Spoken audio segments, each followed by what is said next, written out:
Un cordial saludo para todos, para todas las personas que han estado eh, pendientes de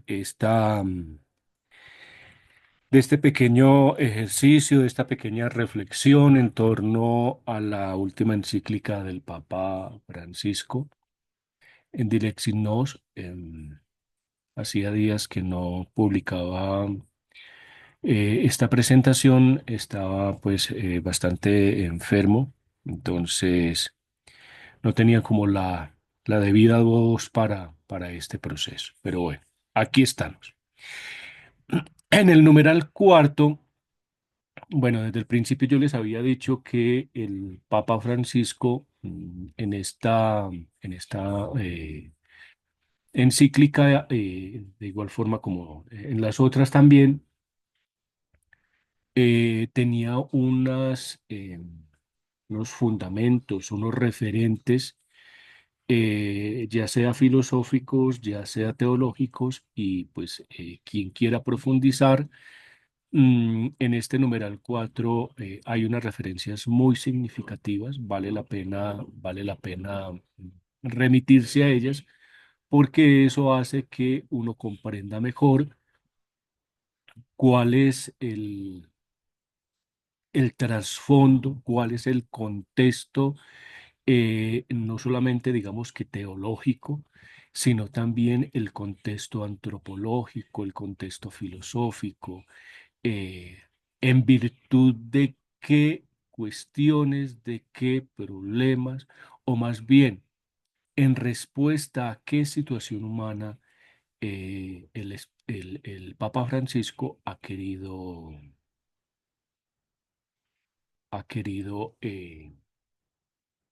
comunicarnos con la acción del Espíritu Santo este mensaje.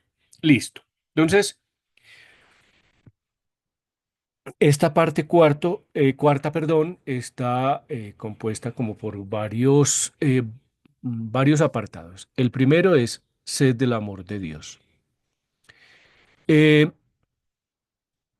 la sed, la sed es una necesidad humana, es una situación humana eh, vital,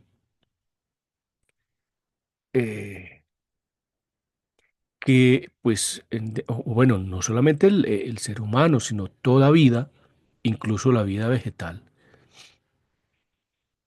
Basta ver cuando una planta no se riega con la debida regularidad, cómo esa planta empieza a marchitarse.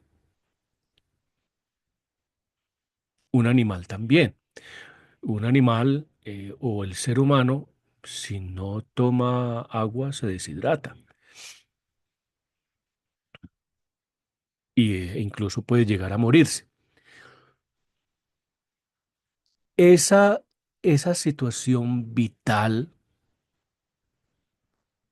esa necesidad vital, eh, espiritualmente,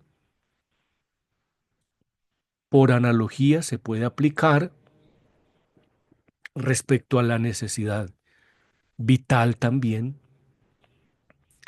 del amor de Dios, ¿sí? Entonces, lo que digamos en el Antiguo Testamento, cuando Moisés golpea la roca y de ella brota agua, para nosotros será el costado de Cristo, esa fuente donde mana, como dice el Evangelio, agua y sangre, ¿sí? Eh, el bautismo y el Espíritu Santo. En el numeral 96 dice, un traspasado, una fuente abierta, un espíritu de gracia y de oración. Los primeros cristianos inevitablemente veían cumplida esta promesa en el costado abierto de Cristo, fuente de donde mana la vida nueva. Creo que Esa sed del amor de Dios es precisamente la sed de gracia, la sed de misericordia, la sed de perdón, la sed de su espíritu, la sed de su vida, y esa fuente, esa roca donde nosotros tenemos la gracia por el Espíritu Santo, por el bautismo, tenemos la gracia de tocar ese costado abierto de Cristo, para que de Él mane esa fuente donde nuestra sed de amor va a ser colmada. Si bien el amor de nuestra madre, nuestro padre, nuestros hermanos, nuestros amigos, nuestras parejas, mm, nos pueden proveer de amor, nunca va a ser suficiente, ni siquiera el amor de madre, para saciar esa sed de gracia, esa sed de una vida nueva, ¿sí? Eso solamente lo va a saciar eh, el amor de Dios. Ahora, hay que tener mucha claridad porque, pues precisamente, em, con el amor de Dios pasa una cuestión muy particular, que mientras uno más bebe, más sed tiene, más sed sacia, pero a su vez, es una paradoja, mientras más sed sacia, más sed produce. Creo que por ese lado eh, es muy interesante ver en la vida de los místicos esa situación.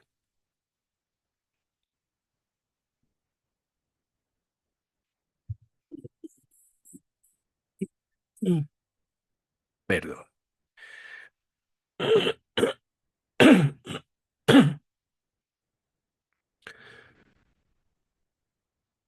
En el corazón traspasado de Cristo se concentran escritas en carne todas las expresiones de amor en las escrituras. Es decir, ¿cuál es la expresión máxima? ¿Cuál es la expresión mayor? ¿Cuál es la expresión absoluta por encima de la cual o por debajo de la cual no hay otra forma de expresión del amor de Dios al género humano en el corazón traspasado de Cristo? Ahora, no es un intimismo, no es una actitud mm, de falso misticismo, eh, no es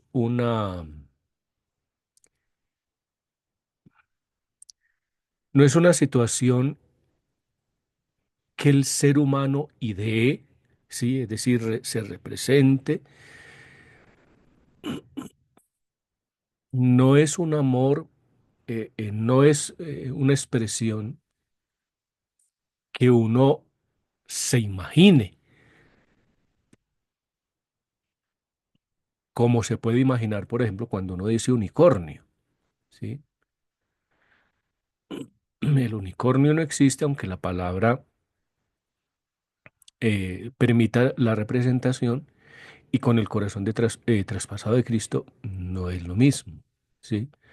Porque no es un amor que se declara o que se lee, no es un amor de texto que uno encuentra en la Biblia como lo encuentra en una novela, sino que Su costado abierto es un manantial de vida para los amados.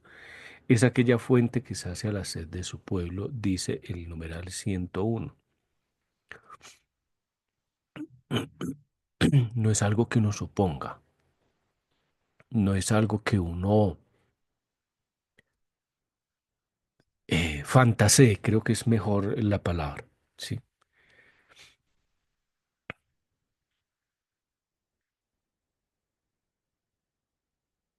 El amor de Cristo no es una fantasía, es una realidad, solo que hay que tener ojos y oídos para ver y para oír cómo en la historia personal de cada uno, de cada una, se ha hecho presente el amor de Dios, ¿sí? Ese corazón traspasado de Cristo no solamente nos alimenta a nosotros como individuos, como personas,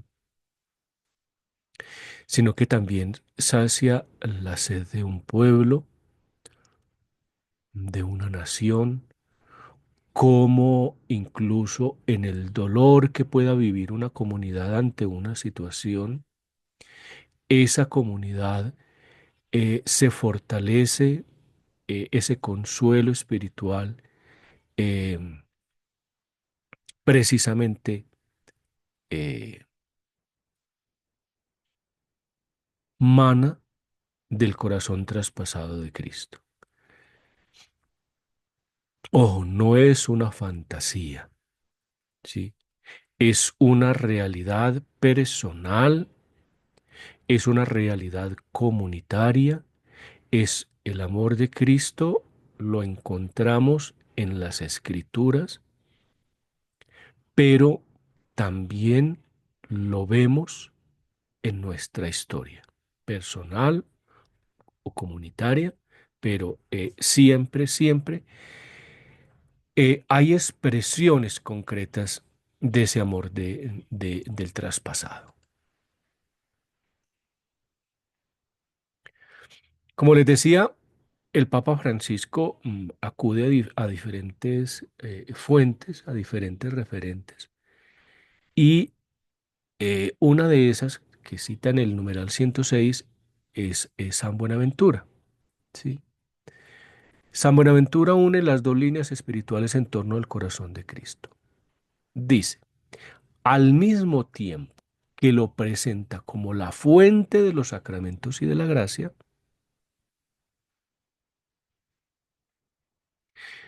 propone que esta contemplación se convierta en una relación de amigos, en un encuentro personal de amor. Creo que este texto ratifica lo que les he estado diciendo. No es una fantasía, ¿sí? Por un lado, por un lado, eh, el corazón de Cristo, de él manan los sacramentos, ¿sí? De él mana la gracia, eh, que la iglesia, pues obviamente está encargada de administrar esos sacramentos.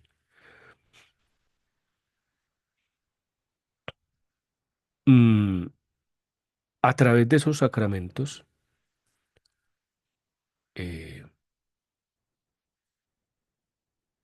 o más bien, esos sacramentos son como la palabra, también manifestación de ese amor de Cristo.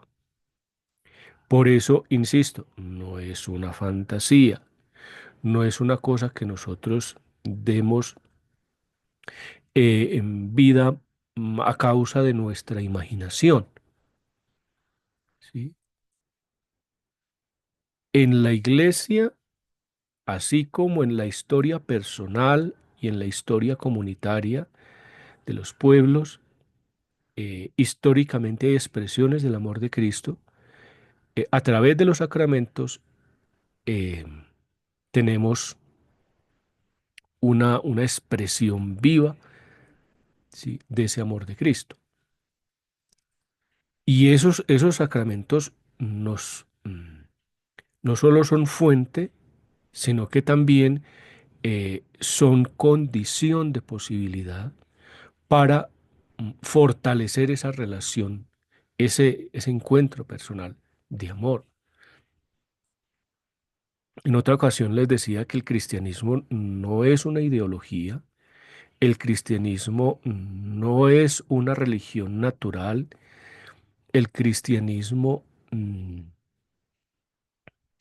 no es un supuesto fantasioso, sino que es una relación personal, ¿sí? Es una relación entre dos personas, como mínimo, ¿sí? Es un encuentro personal con Cristo, ¿sí? Y por eso, pues efectivamente, el cristianismo ha podido sobrevivir a lo largo de toda la historia, a todos los embates, incluso a sus propias debilidades internas, ¿sí? Porque quien sostiene la fe, pues no es la persona débil, frágil, pecadora, con heridas, con sombras, sino que es la gracia, ¿sí? Es el cristianismo es una relación personal entre el miserable y el misericordioso, ¿sí? Miren que las dos palabras tienen la misma raíz. Miser, miserable, misericordioso. La difusión de la devoción al corazón de Cristo. Hoy la Iglesia no desprecia nada de todo lo bueno que el Espíritu Santo nos regaló a lo largo de los siglos, sabiendo que siempre será posible reconocer un significado más claro y pleno a ciertos detalles de la devoción o comprender y desplegar nuevos aspectos de la misma. A ver, a lo largo de toda la historia hemos podido reconocer diferentes manifestaciones de esa devoción al corazón de Cristo. No es el momento como para entrar en todos esos detalles. Es decir, históricamente, porque somos seres históricos, históricamente vamos manifestando de una o de otra manera ese amor, esa devoción al corazón de Cristo.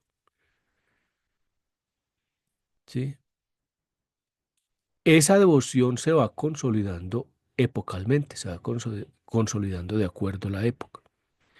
Y por tanto, cada vez que hay un cambio de época, pues esa devoción se debe actualizar, se debe a- sintonizar con el espíritu del tiempo.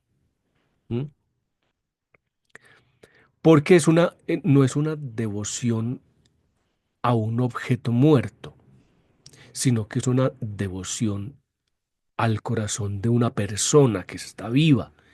Y por tanto esa devoción se tiene que renovar, se tiene que recrear. ¿M? Eh, no puede ser tampoco una devoción que caiga en la idolatría, ¿sí? Una devoción eh, ciega a una imagen, sea una estatuilla o sea un cuadro, pero cuando nos encontramos con el corazón herido de Cristo, en el que sufre, en el último, en, en el desechado por la sociedad, en el señalado por los prejuicios, no nos compadecemos, no sentimos compasión, ¿sí? El Papa Francisco creo que ha sido muy claro, sobre todo con acontecimientos históricos como la guerra de Rusia y Ucrania y Israel y Palestina, ¿sí? No es solamente mirar el corazón traspasado de Cristo en una imagen como la que pueda estar viendo en este momento en la diapositiva, ¿sí? Sino que hay que, a partir de ahí, buscar el corazón sufriente de Cristo, pero en los pequeños, ¿sí? En los últimos, en los sufrientes.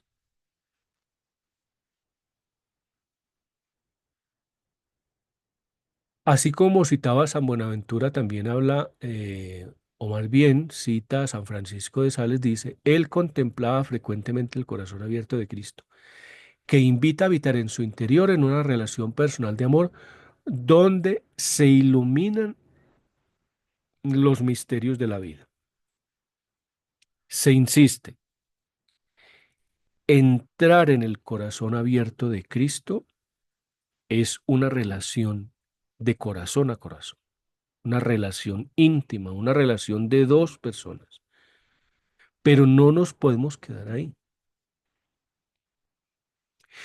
Si esa devoción al corazón de Cristo no se traduce en luz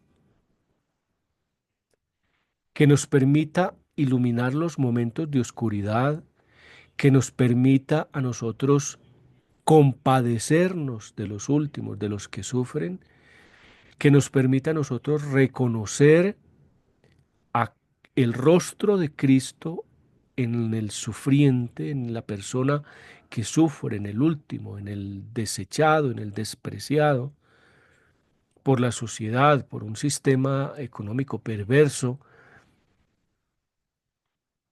eh, pues creo que con el debido respeto no se está eh, atendiendo al espíritu de lo que significa el corazón abierto de Cristo.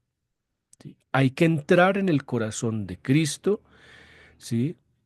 Hay que entrar en la herida del corazón de Jesús, llenarse de su amor para poder ver y oír cómo en nuestra historia hay Cristos de carne y hueso que también tienen su corazón abierto por la guerra, por la injusticia, por el desprecio de la sociedad, porque o ya son inútiles, porque no sirven, porque no producen, porque no rentan.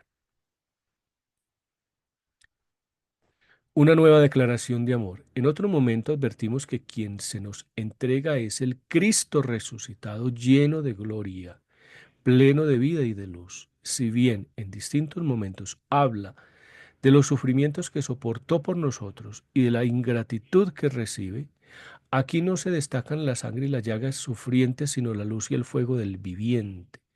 Las heridas de la pasión que no desaparecen quedan transfiguradas. Entonces, lo que nos está diciendo también esta encíclica es, de la misma manera como no podemos concebir al resucitado sin el crucificado, tampoco nos podemos quedar en el crucificado sin el resucitado. ¿Sí? La, digamos que la frase última es muy reveladora. Las heridas de la pasión no desaparecen, pero quedan transfiguradas. Recordemos cuando Jesús se aparece a los apóstoles, no solamente les dice que si tienen algo de comer, sino que eh, los corazones que dudan en ese momento de su realidad, Él les muestra sus heridas, ¿sí? empezando por Tomás. Venga y mete ¿sí? el dedo en la llaga, compruébelo. Transfigurar la herida, transfigurar la pasión, es precisamente dar ese paso que es un paso que solamente la gracia del Espíritu Santo puede iluminar, ¿sí? Cuando uno, digamos que en la contemplación del crucificado, logra llenarse, logra entrar en la intimidad de ese corazón sangrante, sufriente, cuando se llena de su herida, de su dolor y su corazón, el corazón de cada uno de nosotros, queda abierto como está abierto el corazón de Cristo y uno va al mundo y logra compadecerse, logra sentir compasión y no solamente sentir compasión, sino obrar misericordia, ya ahí hay una transfiguración de esas heridas. ¿Sí? De la misma manera como Jesucristo resucita, también nosotros en esa intimidad de corazones que se sintonizan en el sufrimiento, ¿sí? Que se sintonizan en la pasión, en el dolor, en la angustia de los últimos, y cuando uno sale de sí mismo y logra obrar misericordia, logra dar frutos de fe, de esperanza, de caridad, pues efectivamente eh, no solamente uno resucita con Cristo, sino que esas llagas de esos sufrientes también son transfigurados. ¿Sí? Es una cuestión realmente mm, muy interesante cuando uno puede, cuando uno se abre a la gracia del Espíritu Santo y logra vivir eso. Decirlo es muy difícil, hacerlo es mucho más, ¿sí? Pero cuando uno deja que la gracia del Espíritu Santo obre, realmente es un acontecimiento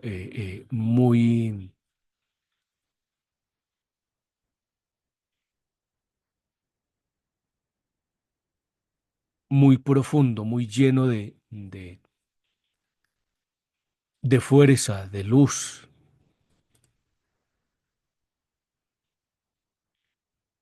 Esta cita de San Claudio de la Colombier es un poquito extensa, pero también realmente vale la pena contemplarla. Dos cosas me han conmovido sumamente, me han tenido ocupado todo el tiempo, dice San Claudio. La primera es la disposición con que sale Jesucristo al encuentro de los que lo buscan.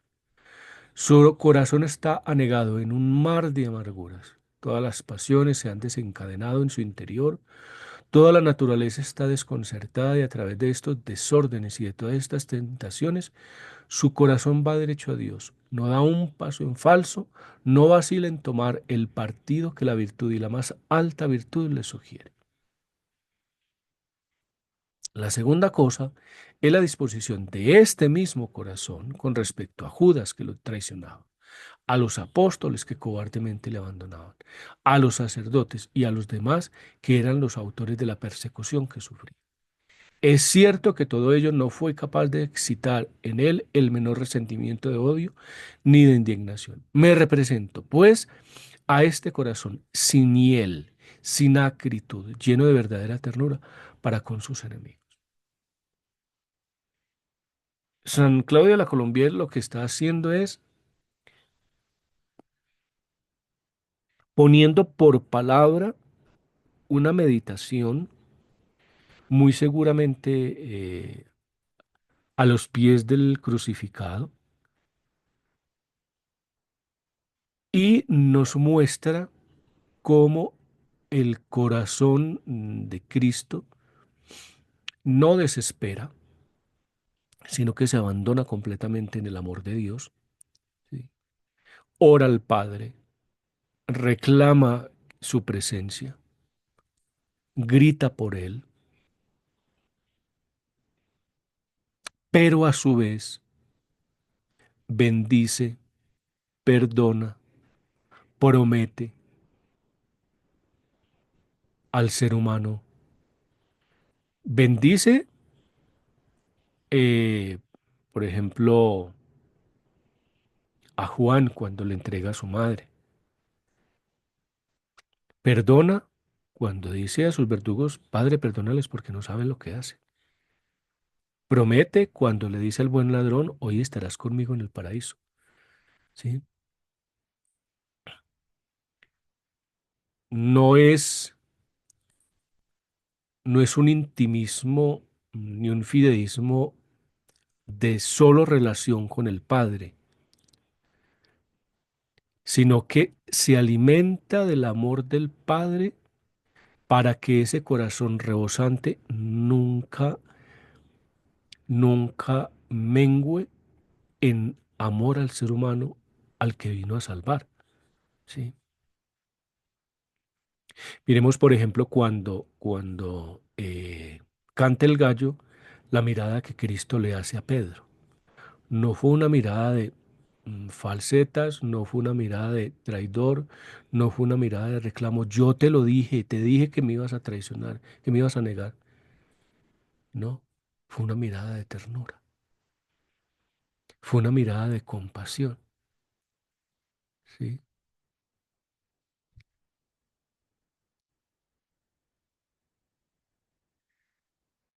San Carlos de Foucault y Santa Teresa del Niño Jesús.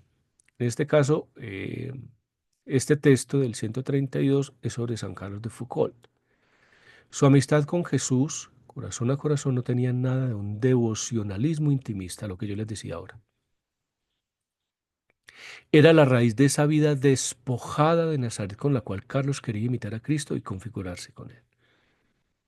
Aquella tierna devoción al corazón de Cristo tuvo consecuencias muy concretas en su estilo de vida y su Nazaret se alimentaba de esa relación tan personal con el corazón de Cristo.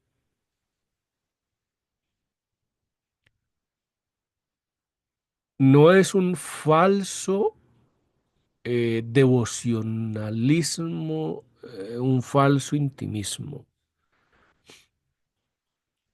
Si mi relación con el corazón de Cristo y a través de él con el corazón de Dios no se traduce en frutos, en consecuencias concretas, en un estilo de vida concreto, ¿sí? Si mi relación con los demás no se alimenta del corazón de Cristo,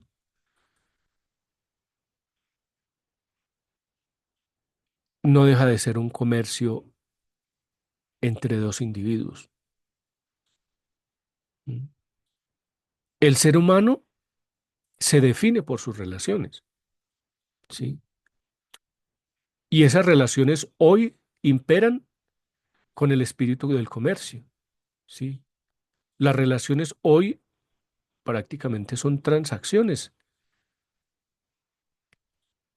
Si esa relación con el otro no está iluminada, no está fortalecida, no está configurada a partir de mi relación íntima con el corazón de Cristo, no deja de ser una transacción, ¿sí? No deja de ser un comercio. En el caso de Santa Teresa del Niño Jesús, en el 136 dice, desde que se me ha concedido a mí también comprender el amor del corazón de Jesús, le confieso que Él ha desterrado todo temor de mi corazón. Eso lo dice Santa Teresa del Niño Jesús. El recuerdo de mis faltas me humilla y me lleva a no apoyarme nunca en mi propia fuerza. que no es más que debilidad, pero sobre todo ese recuerdo me habla de misericordia y de amor.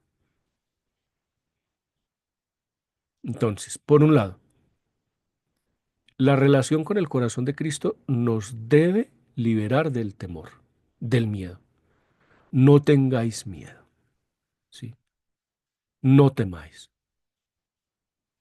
Pero esa certeza de que ya en mí no hay temor, no me puede llevar a una actitud de autosuficiencia, sino que por el contrario me debe llevar a reconocer mis debilidades, ¿sí? Y que ante la miseria de mis propias fuerzas está la grandeza de la misericordia y el amor de Dios.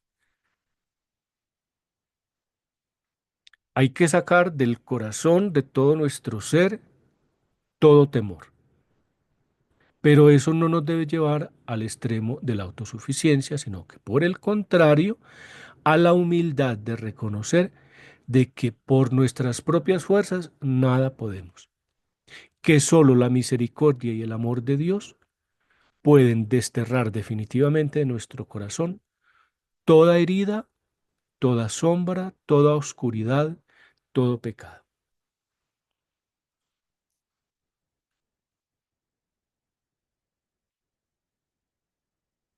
También citando a San Ignacio de Loyola dice, el itinerario de los ejercicios culmina en la contemplación para alcanzar amor, de la que brota el agradecimiento y la ofrenda de la memoria, el entendimiento y la voluntad del corazón, que es fuente y origen de todo bien. Tal conocimiento interior del Señor no se construye con nuestras luces y esfuerzos, se pide como don.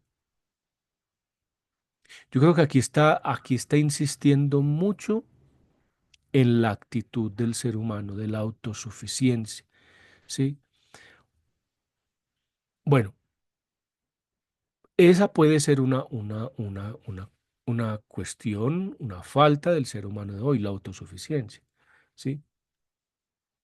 Pero creo que otro error, que otro pecado igual o peor a la autosuficiencia es creer que nos merecemos, es creernos justos, ¿sí?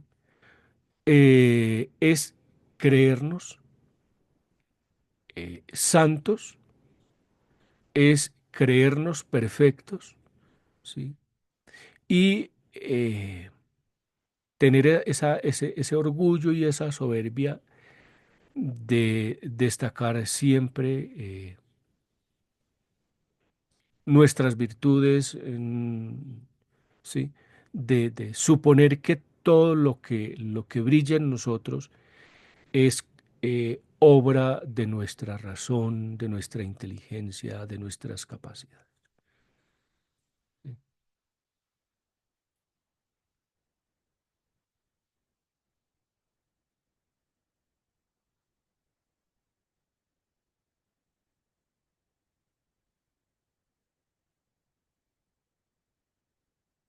Dios nos ha dado unas capacidades,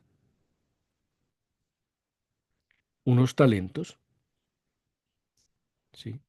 Pero no olvidemos que esos talentos no son nuestros, que son un encargo, ¿sí? Que son un don.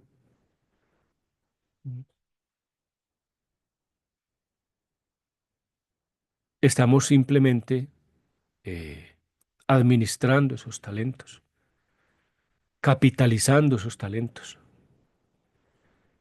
y capitalizarlos no en el sentido transaccional, sino que los talentos que Dios me ha dado a mí permitan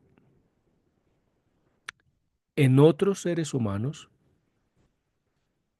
reconocer esos talentos que Dios le ha dado a él o a ella, que esos talentos brillen, ¿sí?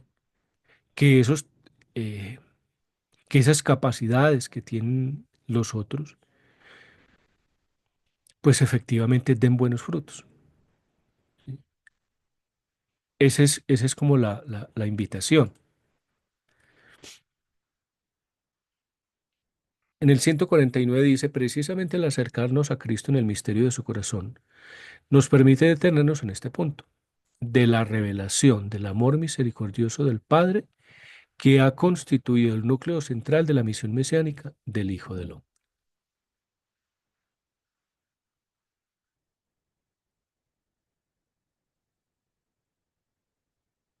El corazón de Cristo es revelación del amor del Padre.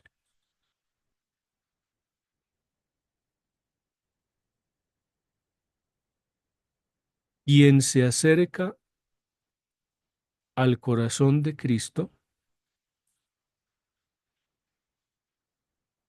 definitivamente se siente integrado en un amor trinitario. Se siente resucitado en un amor trinitario.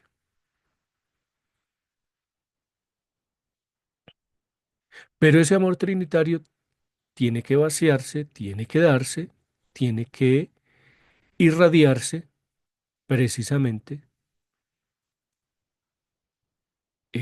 tiene que encarnarse a propósito de los acontecimientos que estamos celebrando hoy, tiene que hacerse carne, como Cristo se hizo carne y habitó entre nosotros.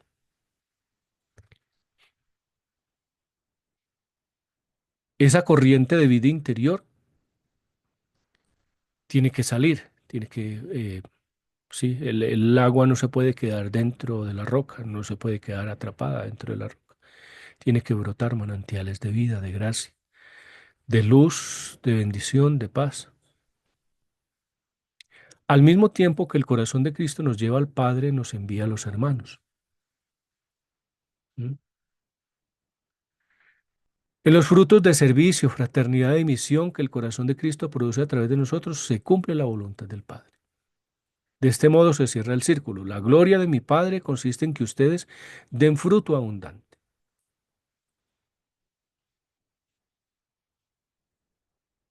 Si nosotros, si nosotros no oramos frutos de servicio, de fraternidad, de misión, de perdón, de misericordia,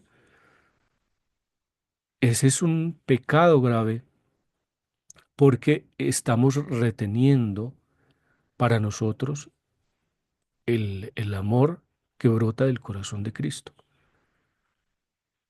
Y quien realiza, quien produce frutos, pero con el propósito de la vanagloria, le está hurtando la gloria al Padre. ¿Mm?